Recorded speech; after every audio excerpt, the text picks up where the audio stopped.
5,000 alien warriors landed on Earth to conquer us. 47 seconds later, every single one was dead, crushed by the one weapon they never saw coming: gravity. Welcome to the channel where humanity's weirdest traits become our greatest weapons. I'm your narrator, bringing you the best HFY stories from across the galaxy. Tales where humans aren't the most advanced species, or the most numerous, or the most technologically superior. We're just the ones who refuse to quit. The ones who evolved in environments that would kill softer species. The ones who turn disadvantages into advantages and make the galaxy respect us not despite our differences, but because of them. If you love stories where humanity dominates through sheer determination, hit subscribe. Now, let's get into today's story. The observation fleet hung above Earth like a scalpel poised over flesh. For 3 cycles they had watched, studied, catalogued every weakness of a species that called this dense, violent world home. Commander Zarthik stood on the bridge of the Dominion's Fong, his exoskeleton clicking softly as he shifted his weight across chitinous legs designed for the 0.4G worlds of the Krynn expanse. Behind him, holographic displays painted the blue marble below in tactical overlays, population centers, military installations, resource deposits. All of it ripe. All of it theirs. Atmospheric composition confirmed, his scanner officer reported, her vocal sac fluttering with excitement. Oxygen-nitrogen mixture. 21% O2.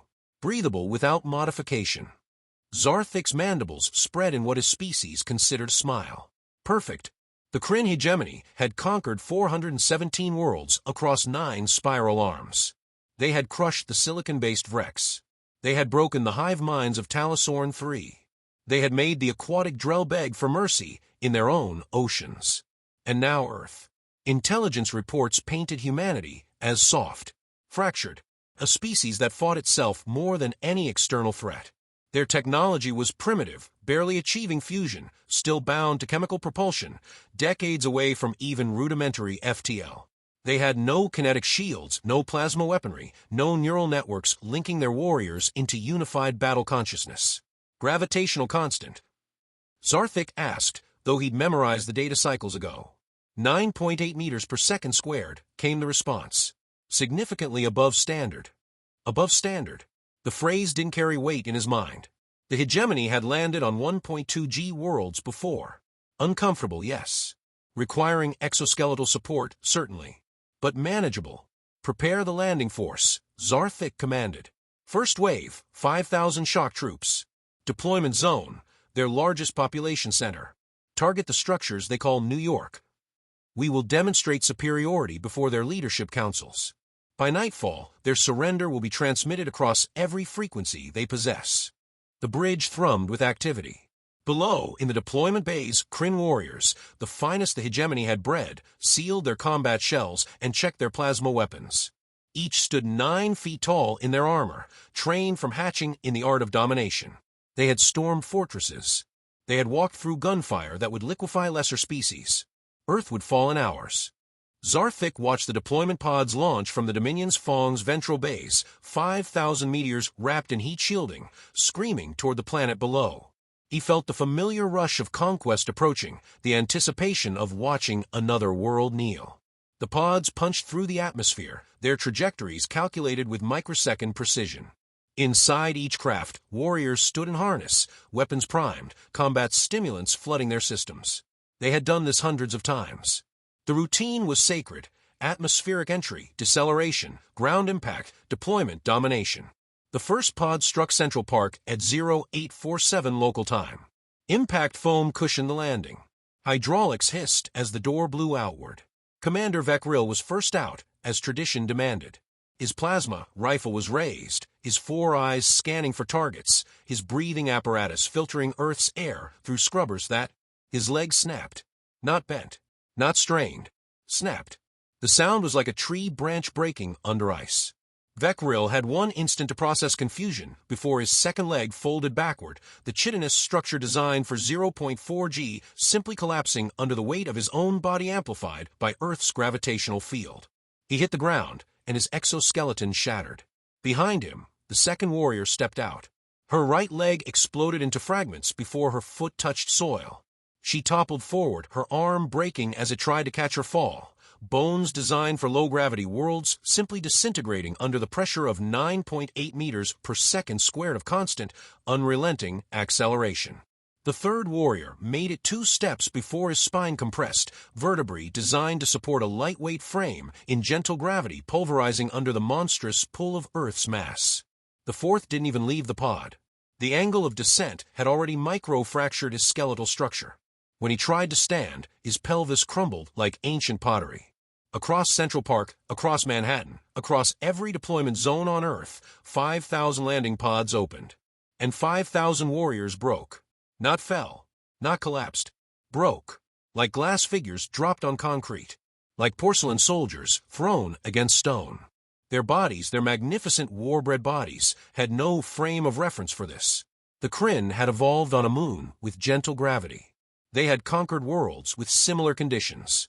They had augmented themselves with armor and exoskeletons, never imagining a planet where the baseline gravitational pull was double what their biology could withstand. On the Dominion's Fong, Zarthik watched his tactical display turn red. Every single marker. Status report, he shrieked, his vocal sac distending in panic. Commander, the warriors, their medical telemetry shows catastrophic skeletal failure across the entire landing force. That's impossible. The gravity, Commander. The gravity. Their bodies can't support themselves. They're being crushed by their own weight. Zarthik stared at the screen. At 5,000 red markers that had been green 30 seconds ago. At the live feeds showing his finest warriors writhing on the ground, their limbs twisted at angles biology never intended, their screams transmitted across quantum links directly into his audio cortex. And then he saw the humans. They had emerged from their structures, these soft bipeds wrapped in primitive fabrics. They were staring at the Krynn warriors with expressions Zarthik's translator struggled to interpret. Not fear. Not awe. Confusion. A human female approached one of his warriors, approached casually, like she was observing something mildly interesting on her morning walk. The warrior tried to raise his plasma rifle, but his arm shattered from the attempt. She crouched down, her face inches from his, and said something the translators picked up. "Are you okay?" The question was absurd. Insulting. His warrior was dying, crushed by this death world's gravitational field, and this primitive was asking if he was okay like he'd tripped on a sidewalk. Another human, a male in what appeared to be running attire, moisture glistening on his skin, jogged past a cluster of broken Krynn warriors without breaking stride. He had small devices in his ears, his head nodding to some rhythm, utterly unconcerned with the alien warriors who had come to conquer his world and now lay shattered at his feet. "Commander," his scanner officer whispered. "The humans, they're adapted to this gravity. They've evolved here. This is their normal." The revelation hit Zarthik like a kinetic round. Humans didn't live on a 1G world despite hardship. They lived on a 1G world because they'd been forged by it. Every step they took required musculature his species would consider enhanced. Every movement demanded skeletal density that would be classified as armored on any civilized world. These beings walked around every day under a gravitational load that would crush a Krynn warrior, and they called it normal. They jogged in it for recreation. "Pull them back," Zarthik ordered. "Emergency extraction. Get medical shuttles down there." "Commander, the shuttles will experience the same gravitational load. Our pilots." "Then use drones. Remote operation. Get our warriors off that planet." But it was already too late for most of them. The ones who had tried to move, tried to fight, tried to crawl, their attempts had only accelerated their destruction. Muscles tearing from bone, organs compressing, exoskeletons designed for efficiency now acting as prisons, holding shattered bodies in shapes that no longer worked. And the humans kept emerging, kept walking past. A few pulled out their communication devices and began recording, creating visual documentation of the failed invasion. Some laughed, actually laughed, at the sight of the galaxy's most feared warriors reduced to broken husks. One human, a young male, walked up to a dying Krynn warrior and posed beside him, holding up 2 fingers in some cultural gesture while his companion took a photograph. Zarthik felt something he'd never experienced in 417 conquests: humiliation. But worse was coming. Because 18 hours after the failed landing, after 93% of his warriors had died from gravitational stress or been euthanized by mercy drones, Earth's fragmented governments managed to do something unprecedented. They unified.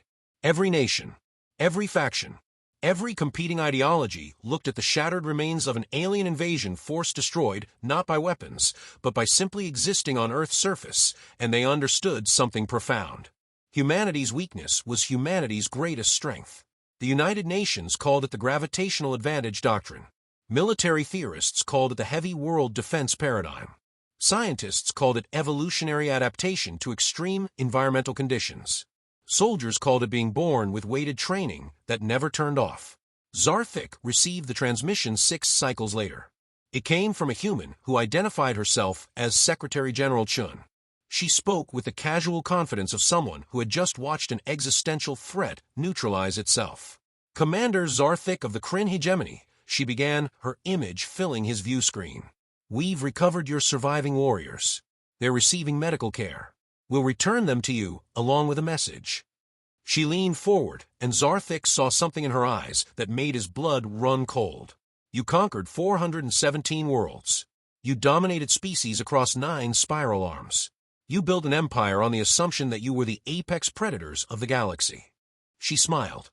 You never met a species that evolved in double your gravity. You never faced warriors who train their entire lives in conditions you can't survive. You never considered that somewhere out there a species might be forged by their world instead of coddled by it. Behind her, Zarthik could see a human military facility. Soldiers running in formation, carrying equipment, moving with a casual grace that his biomechanics officers had calculated should be impossible at that gravitational load. Every human on this planet, Chun continued, is wearing what you would consider a gravity suit. Every child who learns to walk is performing strength training your elite warriors couldn't complete. Every person who climbs a flight of stairs is doing what your species would require hydraulic assistance to accomplish. She stood, and even that simple motion, rising from a seated position under 1G, carried a threat. So here's our message, Commander. Tell the hegemony. Tell the galaxy. Tell every species that looks at Earth and sees a primitive world ripe for conquest. Her smile widened. We didn't evolve on an easy world. We evolved on a world that tried to kill us every day just by existing. Our gravity didn't give us a choice, get strong or die. And we got very strong. She gestured to something off-screen, and a human soldier walked into frame carrying a Krynn plasma rifle in one hand like it weighed nothing, a weapon Zarthik knew required a full exoskeletal harness to operate effectively. We've examined your technology, Chun said. It's impressive. Advanced. Your plasma weapons are elegant. Your ships are sophisticated. Your armor is well designed. She paused. But you never had to be strong. You built tools to compensate for your weakness. You engineered solutions to avoid challenge. You conquered worlds that couldn't fight back against your technology. The soldier behind her raised the plasma rifle one-handed and fired it, without bracing, without support, absorbing the recoil that would have torn a Krynn warrior's arm from its socket. We don't have your technology, Chun said softly. Not yet. But we have something you'll never have, Commander. Something you can't build or engineer or conquer. She leaned close to the camera. We have 4 billion years of evolution on a world that forced us to become strong enough to survive it.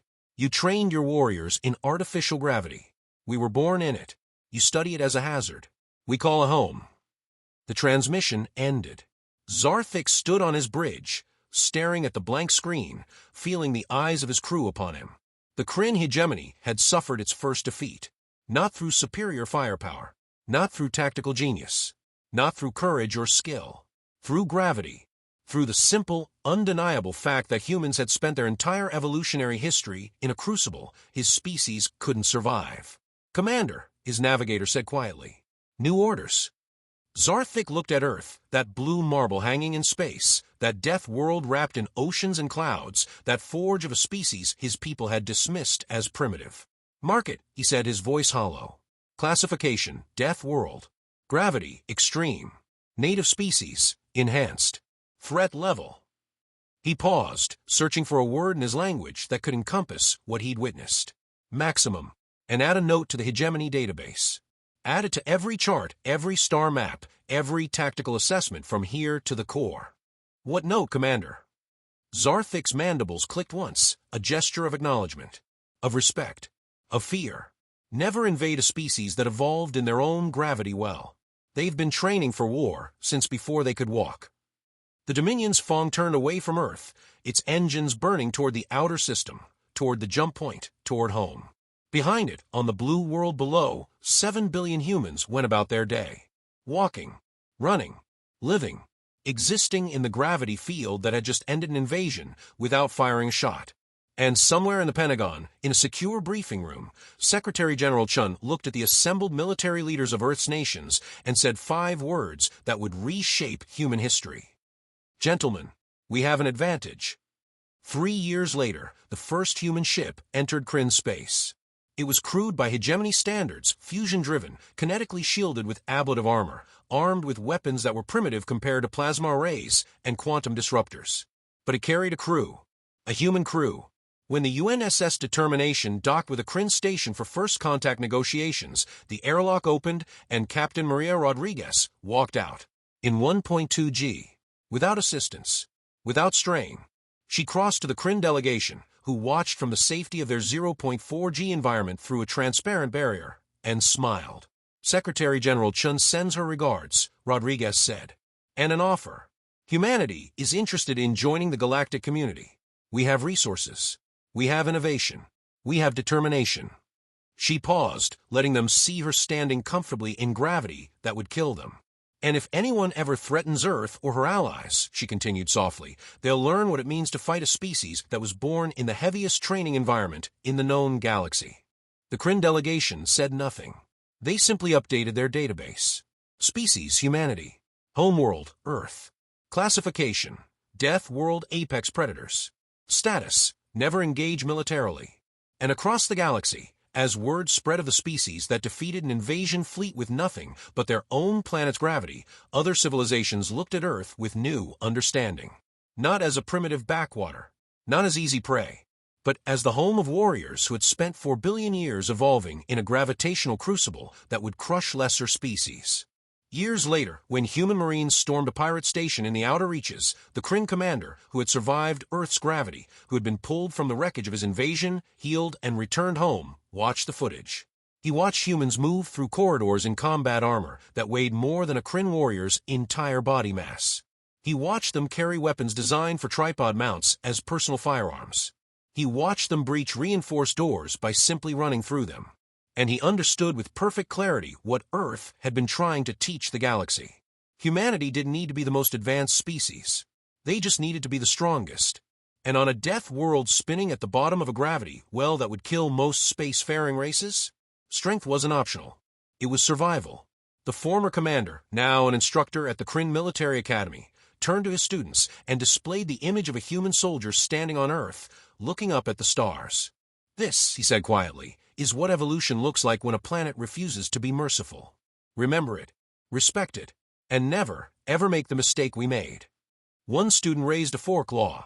What mistake, instructor? The old warrior's mandibles clicked in something that might have been a laugh. We assumed that because they hadn't left their gravity well, they were trapped by it. He zoomed in on the human's face, on the smile, on the confidence, on the absolute certainty in those eyes. We were wrong. They weren't trapped in their gravity. The image changed to show human ships, dozens of them now, spreading across local space, crewed by beings who walked in death world gravity and called it normal. We were trapped in a universe where they existed. The lecture ended, the students left, and the old commander sat alone in the darkness, looking at Earth's coordinates on the star map, at that blue in the darkness, at the world that had broken his army with nothing but its own mass. And he thought, humanity didn't need weapons to defeat us. They just needed to be themselves. And that was terrifying enough. The galaxy thought Earth was an easy target, a primitive world with divided nations and outdated technology. They were right about the technology. They were dead wrong about everything else. Because humanity's real weapon isn't our ships or our guns. It's 4 billion years of evolution on a planet that tried to kill us every single day. We didn't just survive Earth's gravity. We mastered it. We became it. And now the galaxy knows, you don't invade a death world species. You negotiate with them. If you want more stories of humanity making the galaxy regret underestimating us, subscribe and hit that notification bell. Next video drops in 3 days, and trust me, you won't want to miss what happens when humans discover the galaxy's most advanced species has never experienced physical pain. Until then, remember, We're not trapped in the universe with them. They're trapped in the universe with us.